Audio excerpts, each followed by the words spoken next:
the prophet's paradise. If but the vine and love abjuring band are in the prophet's paradise to stand, alack, I doubt the prophet's paradise were empty as the hollow of one's hand. The studio. He smiled, saying, "Seek her throughout the world." I said, "Why tell me of the world? My world is here, between these walls and the sheet of glass above. Here among gilded flagons and dull jeweled arms, tarnished frames and canvases, black chests and high-backed chairs, quaintly carved and stained in blue and gold." "For whom do you wait?" he said, and I answered, "When she comes I shall know her." On my hearth a tongue of flame whispered secrets to the whitening ashes. In the street below I heard footsteps, a voice, and a song. "For whom then do you wait?" he said, and I answered, "I shall know her." Footsteps, a voice, and a song in the street below, and I knew the song but neither the steps nor the voice. "Fool," he cried, "the song is the same, the voice and steps have but changed with years."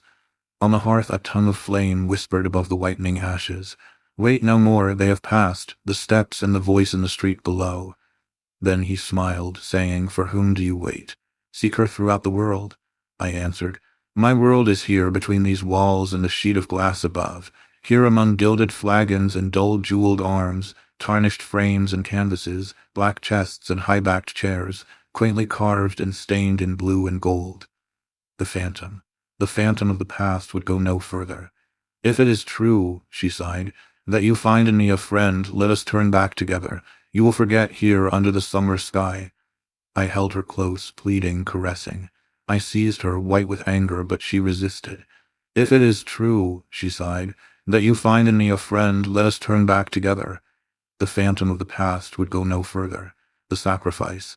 I went into a field of flowers, whose petals are whiter than snow, and whose hearts are pure gold. Far afield a woman cried, "I have killed him I loved." And from a jar she poured blood upon the flowers whose petals are whiter than snow, and whose hearts are pure gold. Far afield I followed, and on the jar I read 1,000 names, while from within the fresh blood bubbled to the brim. "I have killed him I loved," she cried. "The world's athirst. Now let it drink." She passed, and far afield I watched her pouring blood upon the flowers whose petals are whiter than snow, and whose hearts are pure gold. Destiny. I came to the bridge which few may pass.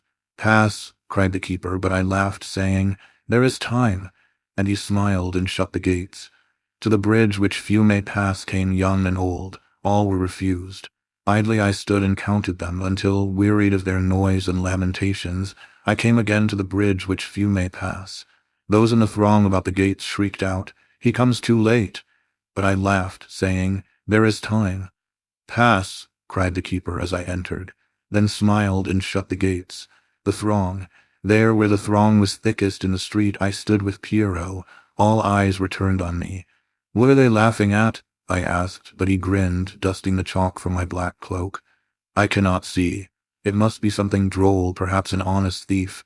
All eyes were turned on me. "He has robbed you of your purse." They laughed.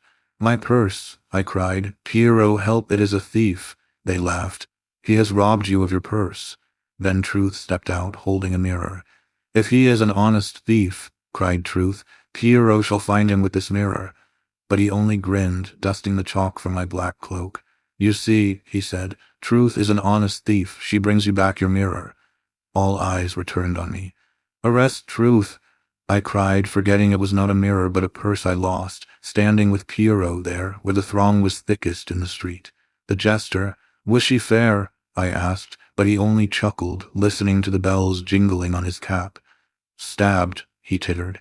"Think of the long journey, the days of peril, the dreadful nights. Think how he wandered for her sake, year after year, through hostile lands, yearning for kith and kin, yearning for her." "Stabbed," he tittered, listening to the bells jingling on his cap. "Was she fair?" I asked, but he only snarled, muttering to the bells jingling on his cap. "She kissed him at the gate," he tittered, but in the hall his brother's welcome touched his heart. "Was she fair?" I asked. "Stabbed," he chuckled. "Think of the long journey, the days of peril, the dreadful nights. Think how he wandered for her sake, year after year through hostile lands, yearning for kith and kin, yearning for her. She kissed him at the gate, but in the hall his brother's welcome touched his heart." "Was she fair?" I asked. But he only snarled, listening to the bells jingling in his cap. The green room. The clown turned his powdered face to the mirror. If to be fair is to be beautiful, he said, who can compare with me in my white mask? Who can compare with him in his white mask? I asked of Death beside me. Who can compare with me? Said Death, for I am paler still.